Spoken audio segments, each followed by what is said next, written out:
Yo, welcome back to Pokemon Colosseum with Justin and Ulam. I have healed up and returned, and now it is time to take out all these trainers. I didn't actually end up switching out Umbreon and Espeon to the front because it turned out that they actually still have less EXP needed for their next level than Meganium and Entei did, because Meganium and Entei had been behind and they only just actually had caught up. So they still have the most need for EXP. And they're not great in this setup, but Fire will be certainly useful. We also, due to the healing, regained our Fire Blast power points.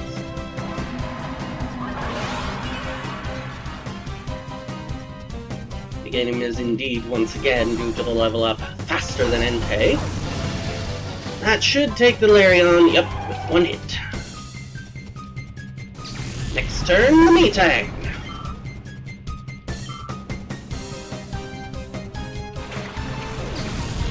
Yeah, Mile is not something I'm afraid of. That Metang, on the other hand. The only reason I went with the Larion first was because there was a chance it knew something super effective against fire, because its secondary typing is rock, but I didn't know if it would or not, but it just felt like the safest choice. Actually, let's double target the Metang. No. That should do the trick. So let's come on, because unfortunately, grass is going to be resistant. I'm almost certain. Yep. Wow! Still took that much out of the mile. Oh, because we finally have the level advantage.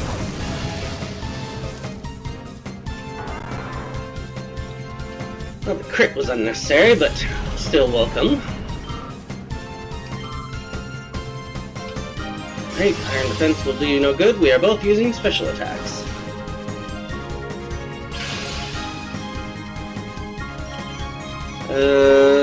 Solar Beam should do the trick. Let's go ahead and go for a bite.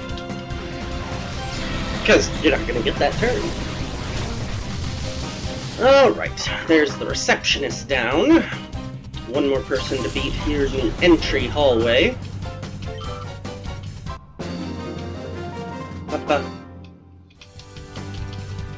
Where are you now? Well, I seem to disagree.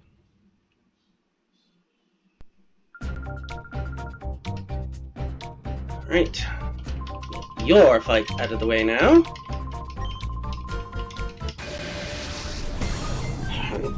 Talented indeed, I'm sure.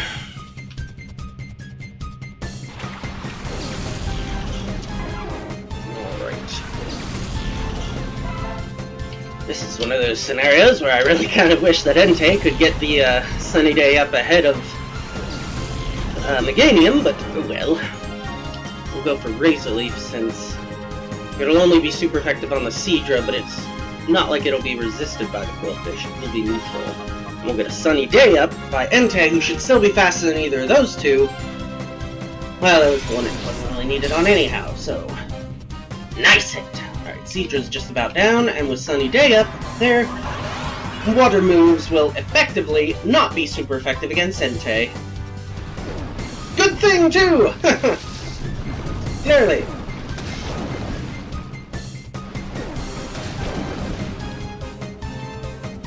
Ha! Ooh. It's a Sunny Day. Your water moves are meaningless! Alright, now let's Solar Beam down that Quillfish and Fire Star. Let's see.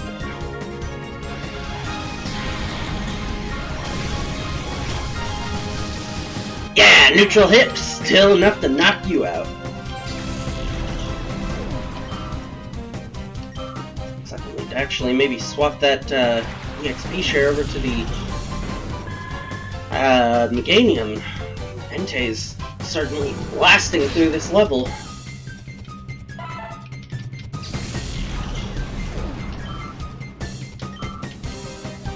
Leaving Meganium trailing in the dust. Oh goodness, well, good thing we've got a Solar Beam loaded up and ready to go. For Alligator's a little concerning. Fire Blast would be a neutral hit. I want to save those power points, seeing as how it's kind of a long walk. Let's go for a bite onto the artillery. See if we can't get a flinch chance. Bye-bye for alligator.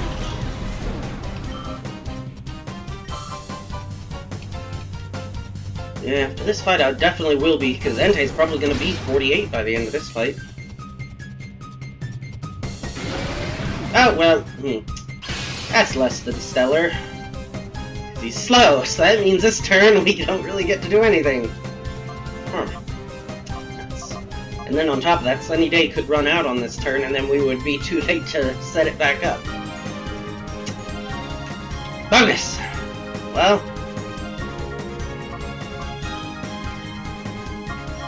so not anything else I can do. Seeing as how he's the slowest one on the field, we'll just have to wait him out. Besides, it's Sunny Day, that dive won't do much. Nope. And the sunlight extends for one more turn. Excellent. You are dead. You just don't even know it yet.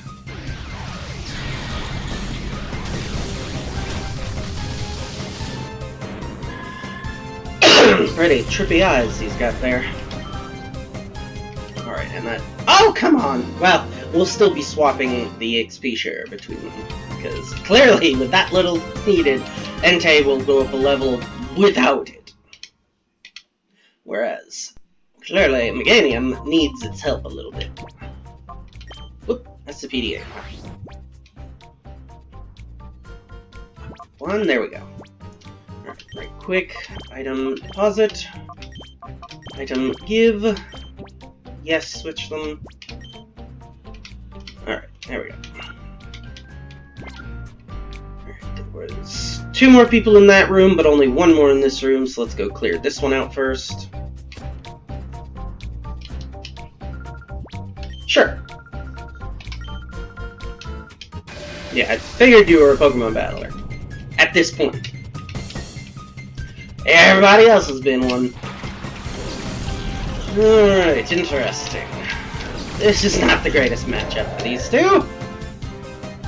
Well, it's not like Rock resists, so... I don't know that Swalot learns Sludge. Probably. But Meganium's at high enough health that it should be able to tank 1 hit.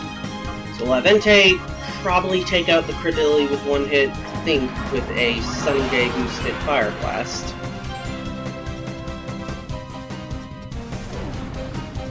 See, because I think Rock resists. Oh, it does, so it was a neutral hit. Nuts! Ooh. Okay, good, so Swalot wasn't going for anything dangerous anyway, but you might have been going for... okay, well that's not as bad as Rock Slide. Small comfort. Rock Slide would have been probably a KO. Alright, let's see. I can definitely take you down with a Razor Leaf this turn then, and seeing as how clearly we'll be needing to walk Entei back for power points and health, might as well use a Fire Blast to try to take out that Swalot. Chip damage onto the Swalot will be absolutely meaningless, I can almost assure you. Yep. Not just the stockpile, but also just because it's super resistant. Well, not super resistant, but it is resistant. Alright. Well, Nocto's not a great matchup for Meganium either! At least this might take out the Swalot? Yep, even with a stockpile! Haha! Alright, so... presuming it knows a flying move of any sort, the Noctowl could do some significant damage to Meganium, but I'm not that worried. Meanwhile, I think we'll Solar Beam down the Chimecho. Actually, the Noctowl might just try to go for a KO on Entei. I don't know if it can. We'll try a Fire Blast, and... oh, so you're now faster than... man, those two just keep switching. Alright, that did take out the Noctowl, but of course, it was only a Noctowl. Sweet! Meganium might actually go up a level from this then. Which would be excellent, because then I can absolutely skip walking all the way back and just swap them with Espeon and Umbreon. Bada bing! Yep. Nice. And the game should once again be faster. Excuse me. Alright. And what we gotta get through whatever ending dialogue is, blah blah blah. Yes. Go ahead and give you back. Whoops. The Miracle Seed. Yes. Swap you two in. Of the 48s, 75, 79, 73. Alright. We'll go ahead and put the EXP share on Raikou. Oop. I just keep hitting all the wrong buttons. There we go. Item, give, EXP share. There we are. Because I expect these two are pretty close in terms of level, so might as well just go ahead and grind them up together while leaving Raikou to get glean some extras, so that when it is time for Raikou and Suicune to lead, hopefully they'll have significantly less, because I think that their leveling EXP requirements are almost certainly the ones where it only gets just really crazy the higher they get, so they undoubtedly will need a lot of EXP by even now, probably, but especially after level 50. Alright, Trust. Spider and Ninetales, huh? Dope. That's an interesting Ninetales model.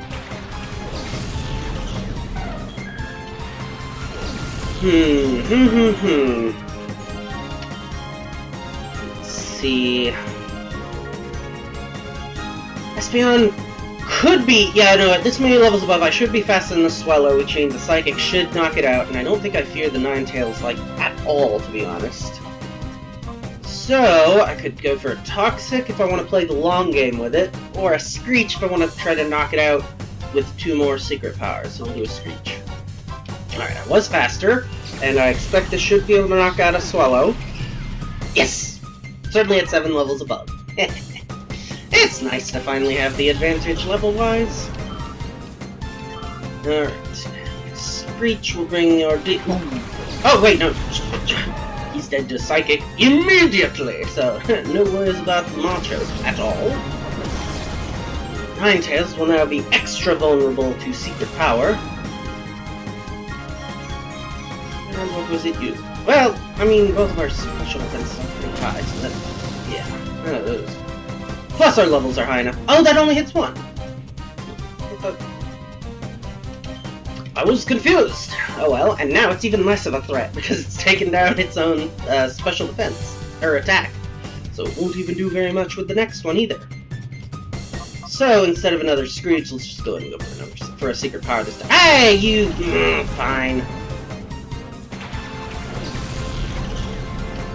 Well, we have a chance at paralysis at least, I guess. Not much, but it's not enough. Macho, you were you didn't stick a chance. Alright, you bringing back in the Ninetales? Yep. Alright, and Secret Power does a lot. Yep, it's resisted. And where was the Mangaton going? Oh no, he brought that in this turn. My bad. Alright, so of the two, now I think the Ninetales is probably the more threatening. Yeah, let's go for Screech. No, let's just go for Bite, because I think a Psychic next turn should be able to take it out. I don't remember if Steel resists Psychic. I think so, but it might. Well, clearly I should have gone for Bite on the Ninetales. Oops! If I can at least get a flinch on, that'd be nice. Can't pull that switch out trick anymore, though. Oh, good. Megaton did flinch. Alright, so we'll swap up now. You Psychic you, and you Bite you. There we are. Magneton should be down this turn, then. Alright, so it was resisted, but it did also still take it down. Excellent. We'll need to heal the Espeon.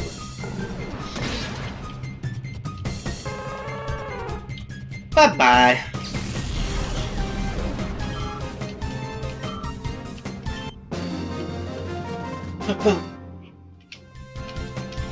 Are you sure it's not like you to lose? I feel like maybe it is.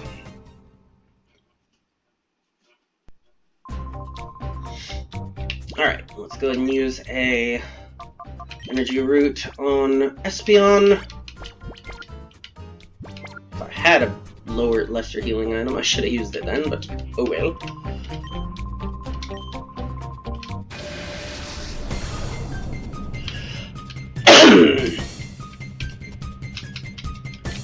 Alright, a Quagsire and a Donphan, you say? That's not stellar. Seems how I don't have the Meganium in lead. But let's see, of the two, I think the Donphan's the bigger threat. No Quagsire knows Amnesia, so it's, I think, if I remember its base stats correctly, because I've used it before in Gen 2 playthroughs, I think that its special defense is actually moderately okay, considering its overall stats are still pretty bad. Ugh. It is the higher level of the two, so I think we'll go for a Psychic and a Bite just to confirm the kill on the Quagsire. Although the Psychic might straight knock it out, might not.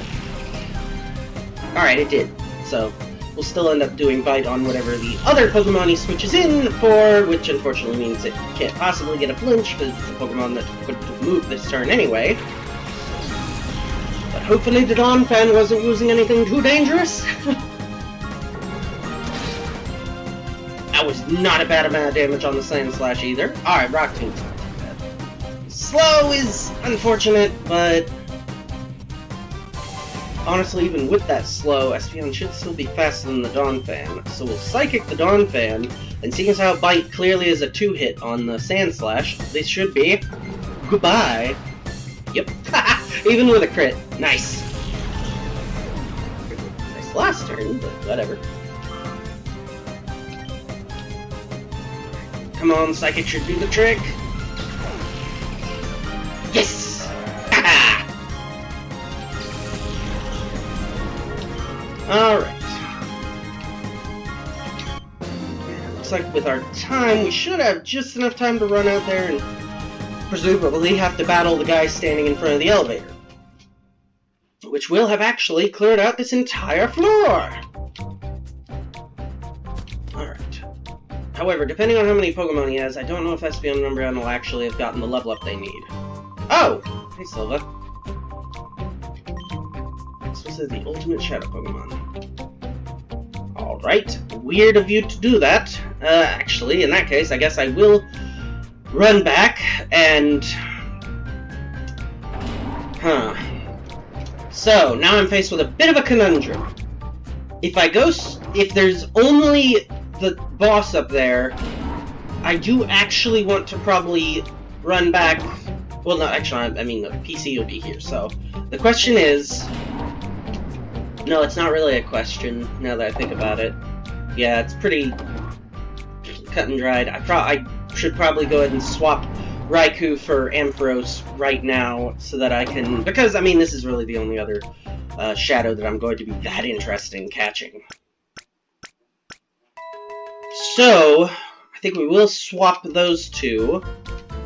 Which means, let me go ahead and take the XP share off of you, so that I can give that to someone else. Pulls it. And we'll probably still lead with these two, especially for just in case when we go up, there's actually still grunts between us in that final fight, which would be annoying, but I kind of suspect that's probably what they're going to do. And actually, at 44, Ampharos isn't that far behind. Alright, so also in the vein of Foreign Case, and seeing as how we don't have the magnet, we'll actually go ahead and give the XP share... What? Oh! What I hit use. To Ampharos. There we are. And we'll go ahead and switch it to the final position. There we go. Just because I want it that way. Alright, so, as I head back,